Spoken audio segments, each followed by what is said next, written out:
Marxist communist கட்சியினுடைய பொதுச் செயலாளர் சீதாராம் யெச்சூரி மறைவைதினார் என்ற துயரச் செய்தியை பார்த்து வருகிறோம். அவருக்கு வயது 72. நுரையீரல் தொற்று காரணமாக சீதாராம் யெச்சூரி கடந்த ஆகஸ்ட் 19ஆம் தேதி டெல்லியில் உள்ள எய்ம்ஸ் மருத்துவமனையில் அனுமதிக்கப்பட்ட நிலையில் காலமானார். இதுகுறித்த கூடுதல் விவரங்களை எமது சிறப்பு செய்தியாளர் பால்முருகனிடம் கேட்கலாம். வணக்கம் பால்முருகன், விவரங்களை பதிவு செய்யுங்க. அதாவது நீண்ட நாட்களாகவே டெல்லியில் உள்ள எய்ம்ஸ் மருத்துவமனையில் சிகிச்சை பெற்று வந்த மார்க்சிஸ்ட் கம்யூனிஸ்ட் கட்சியினுடைய பொதுச் செயலாளர் சீதாராம் யெச்சூரி இன்று பிற்பகல் உயிரிழந்திருப்பதாக தற்போது மருத்துவமனை வட்டார தகவல்கள் தெரிவிக்கின்றன. அவர் கடந்த 2 வாரங்களுக்கு மேலாக எய்ம்ஸ் மருத்துவமனையில் சிகிச்சைக்காக சேர்க்கப்பட்டார். ஐசிஐ பிரிவில் சேர்க்கப்பட்டு சிகிச்சை அளிக்கப்பட்டு வந்தது. நுரையீரல் தொற்று அதிகமானதன் காரணமாக அவரை காப்பாற்றுவதற்காக மருத்துவர்கள் தொடர்ந்து போராடியும் இயலாமல் போனதை தொடர்ந்து தற்போது அவர் மரணமடைந்திருப்பதாக அறிவிக்கப்பட்டிருக்கிறது.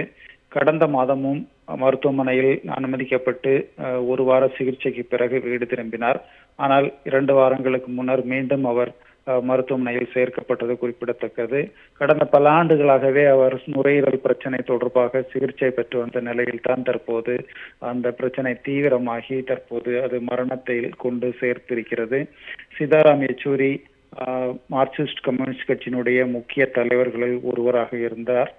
குறிப்பாக 2015 முதல் இவர் மார்க்சிஸ்ட் கம்யூனிஸ்ட் கட்சியினுடைய பொதுச் செயலாளர் பதவியில் இருந்து வருகிறார். அதே போன்று நாடாளுமன்றத்திலும் அவர் பல ஆண்டுகள் பணியாற்றி இருக்கிறார். மாநிலங்களவையில் தொடர்ந்து அவர் உறுப்பினராக இருந்தார் என்பது குறிப்பிடத்தக்கது. கடந்த ஆண்டுதான் மாநிலங்களவையில் இருந்தும் அவர் ஓய்வு பெற்றார் என்பது குறிப்பிடத்தக்கது. மார்க்சிஸ்ட் கம்யூனிஸ்ட் கட்சியினுடைய மிக முக்கியமான ஒரு முக்கிய முதிர்ந்த தலைவரை தற்போது அந்த கட்சி இழந்திருக்கிறது. முக்கியமாக இடதுசாரி கட்சிகளில் முக்கியமாக பேசப்பட்ட ஒரு முக்கிய நபர் சீதாராம் யெச்சூரி என்பதில் எந்த சந்தேகமும் இல்லை. டெல்லியில் உள்ள JNU பல்கலைக்கழகத்தில் படித்து தொடர்ந்து பல்வேறு பொறுப்புகளில் அவர் இடம் பிடித்து அதன் பிறகு அந்த கட்சியினுடைய பொதுச் செயலாளர் அளவுக்கு உயர்ந்தவர் என்பது குறிப்பிடத்தக்கது. ஜெனிஃபர், விவரங்களை வழங்கியமைக்கு நன்றி பால்முருகன்.